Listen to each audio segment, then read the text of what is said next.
श्रीहरिद्रास्तोत्रम् शृण्वक्ष्यामि कवचं सर्वसिद्धिकरं प्रिये। पठित्वा पाठयित्वा च मुच्यते सर्वसङ्कटात्। अज्ञात्वा कवचं देवी गणेशस्य मनुं जपेत्। सिद्धिर्न जायते तस्य कल्पकोटिशतैरपि।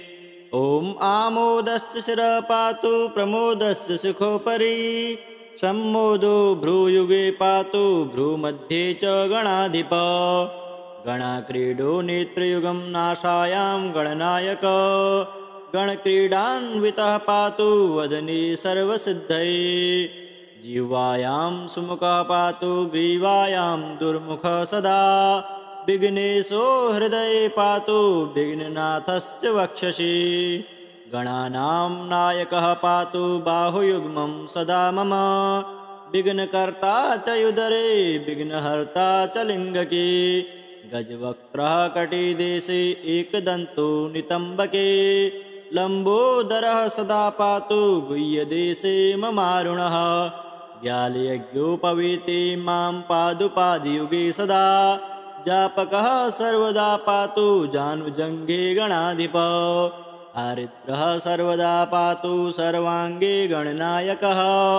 य इदं प्रपठे नित्यं गणेशस्य महेश्वरी। कवचं सर्वसिद्धाख्यं सर्वविघ्नविनाशनं। सर्वसिद्धिकरं साक्षात् सर्वपापविमोचनं। सर्वसम्पत्प्रदं साक्षात् सर्वदुःखविमोक्षणं। सर्वापत्तिप्रशमनं सर्वशत्रुक्षयङ्करम्। ग्रहपीडाज्वरारोगा ये चान्ये गुह्यकादयः। पठनाद्धारणाद्देवो नाशमायन्ति तत्क्षणात्। धनधान्यकरं देवी कवचं सुरपूजितं। समं नास्ति महेशानि त्रैलोक्ये कवचस्य च। हरिद्रस्य महादेवी विघ्नराजस्य भूतले। किमन्ये रसदालापैर्यत्रायुर्व्ययतामिया। शृण्वक्ष्यामि कवचं सर्वसिद्धिकरं प्रिये। पठित्वा पाठयित्वा च मुच्यते सर्वसङ्कटात्। अज्ञात्वा कवचं देवी गणेशस्य मनुं जपेत्। सिद्धिर्न जायते तस्य कल्पकोटिशतैरपि। ॐ आमोदस्य शिरः पातु प्रमोदस्य शिखोपरि। सम्मोदो भ्रूयुगे पातु भ्रूमध्ये च गणाधिप। गणाक्रीडो नेत्रयुगं नाशायां गणनायक। गणक्रीडान्वितः पातु वदने सर्वसिद्धये। जिह्वायां सुमुखः पातु ग्रीवायां दुर्मुखः सदा। विघ्नेशो हृदये पातु विघ्ननाथश्च वक्षसि। गणानां नायकः पातु बाहुयुग्मं सदा मम। विघ्नकर्ता च उदरे विघ्नहर्ता च लिङ्गके। गजवक्त्रः कटिदेशे एकदन्तो नितम्बके। लम्बोदरः सदा पातु गुह्यदेशे ममारुणः। व्यालयज्ञोपवीते मां पादुपादियुगे सदा। जापकः सर्वदा पातु जानुजङ्घे गणाधिप। हरिद्रः सर्वदा पातु सर्वाङ्गे गणनायकः। य इदं प्रपठे नित्यं गणेशस्य महेश्वरी। कवचं सर्वसिद्धाख्यं सर्वविघ्नविनाशनं। सर्वसिद्धिकरं साक्षात् सर्वपापविमोचनं। सर्वसम्पत्प्रदं साक्षात् सर्वदुःखविमोक्षणं। सर्वापत्तिप्रशमनं सर्वशत्रुक्षयङ्करं। ग्रहपीडाज्वरारोगा ये चान्ये गुह्यकादयः। पठनाद्धारणाद्देवो नाशमायन्ति तत्क्षणात्। धनधान्यकरं देवी कवचं सुरपूजितं। समं नास्ति महेशानि त्रैलोक्ये कवचस्य च। हरिद्रस्य महादेवी विघ्नराजस्य भूतले। किमन्ये रसदालापैर्यत्रायुर्व्ययतामिया। शृण्वक्ष्यामि कवचं सर्वसिद्धिकरं प्रिये। पठित्वा पाठयित्वा च मुच्यते सर्वसङ्कटात्। अज्ञात्वा कवचं देवी गणेशस्य मनुं जपेत्। सिद्धिर्न जायते तस्य कल्पकोटिशतैरपि। ॐ आमोदस्य शिरः पातु प्रमोदस्य शिखोपरि सम्मोदो भ्रूयुगे पातु भ्रूमध्ये च गणाधिप गणाक्रीडो नेत्रयुगं नाशायां गणनायक गणक्रीडान्वितः पातु वदने सर्वसिद्धये जिह्वायां सुमुखः पातु ग्रीवायां दुर्मुखः सदा विघ्नेशो हृदये पातु विघ्ननाथश्च वक्षसि गणानां नायकः पातु बाहुयुग्मं सदा मम विघ्नकर्ता च युदरे विघ्नहर्ता च लिङ्गके गजवक्त्रः कटिदेशे एकदन्तो नितम्बके लम्बोदरः सदा पातु गुह्यदेशे ममारुणः व्यालयज्ञोपवीते मां पादुपादियुगे सदा जापकः सर्वदा पातु जानुजङ्घे गणाधिप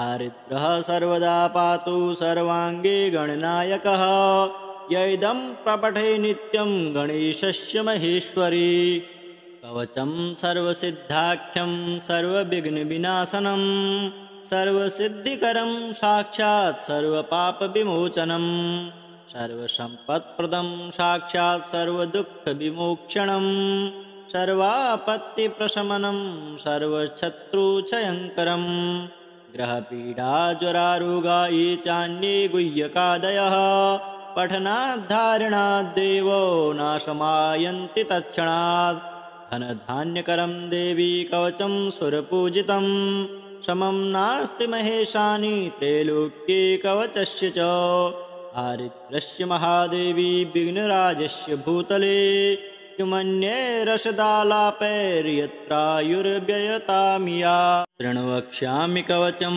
सर्वसिद्धिकरं प्रिये पठित्वा पाठयित्वा च मुच्यते सर्वसङ्कटात् अज्ञात्वा कवचं देवी गणेशस्य मनुं जपेत् सिद्धिर्न जायते तस्य कल्पकोटिशतैरपि ॐ आमोदस्य शिरः पातु प्रमोदस्य शिखोपरि सम्मोदो भ्रूयुगे पातु भ्रूमध्ये च गणाधिप गणाक्रीडो नेत्रयुगं नाशायां गणनायक गणक्रीडान्वितः पातु वदने सर्वसिद्धये जिह्वायां सुमुखः पातु ग्रीवायां दुर्मुखः सदा विघ्नेशो हृदये पातु विघ्ननाथश्च वक्षसि गणानां नायकः पातु बाहुयुग्मं सदा मम विघ्नकर्ता च युदरे विघ्नहर्ता च लिङ्गके गजवक्त्रः कटिदेशे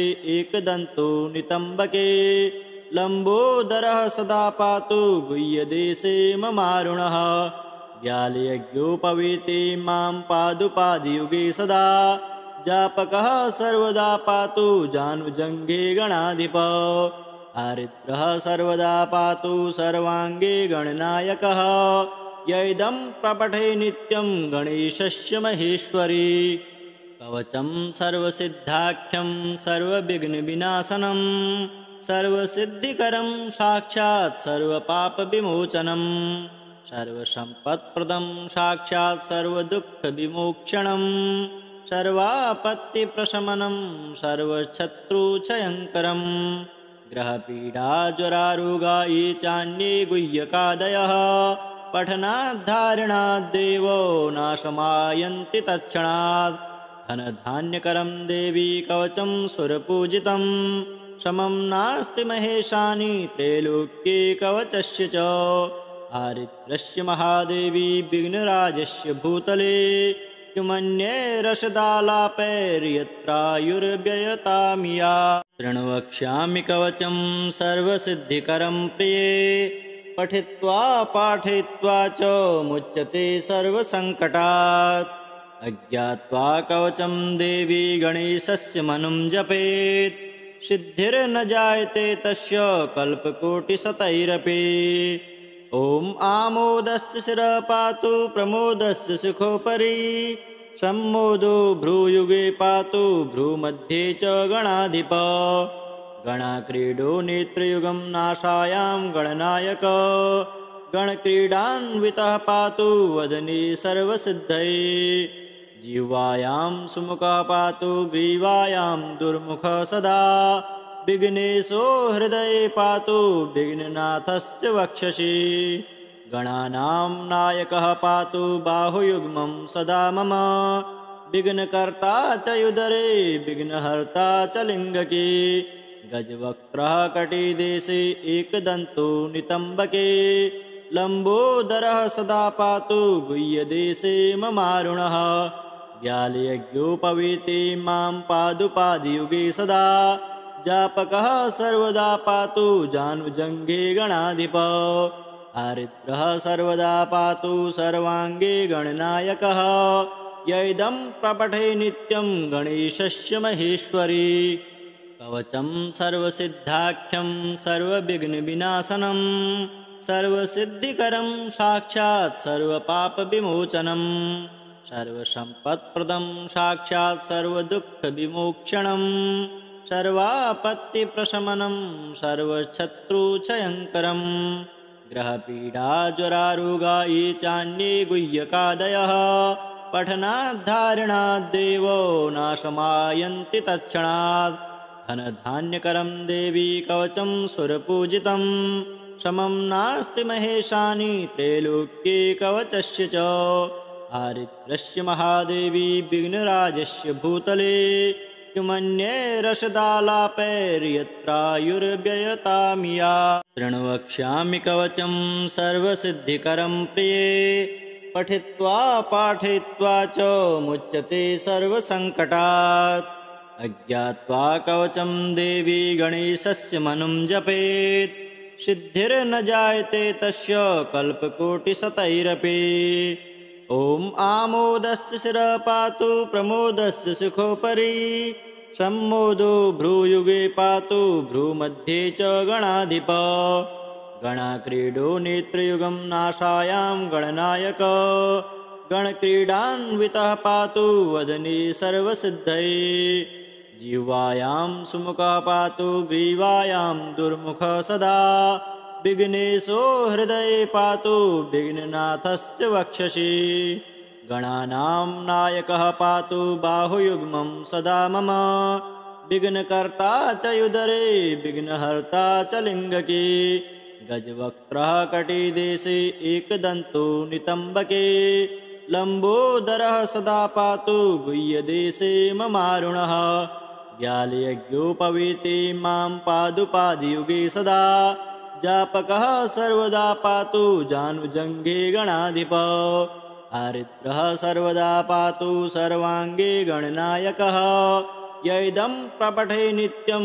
गणेशस्य महेश्वरी कवचं सर्वसिद्धाख्यं सर्वविघ्नविनाशनं सर्वसिद्धिकरं साक्षात् सर्वपापविमोचनं सर्वसम्पत्प्रदं साक्षात् सर्वदुःखविमोक्षणं सर्वापत्तिप्रशमनं सर्वशत्रुक्षयङ्करं ग्रहपीडाज्वरारोगा ये चान्ये गुह्यकादयः पठनाद्धारणाद्देवो नाशमायन्ति तत्क्षणात् धनधान्यकरं देवी कवचं सुरपूजितं समं नास्ति महेशानि त्रैलोक्ये कवचस्य च हरिद्रस्य महादेवी विघ्नराजस्य भूतले किमन्ये रसदालापैर्यत्रायुर्व्ययतामिया।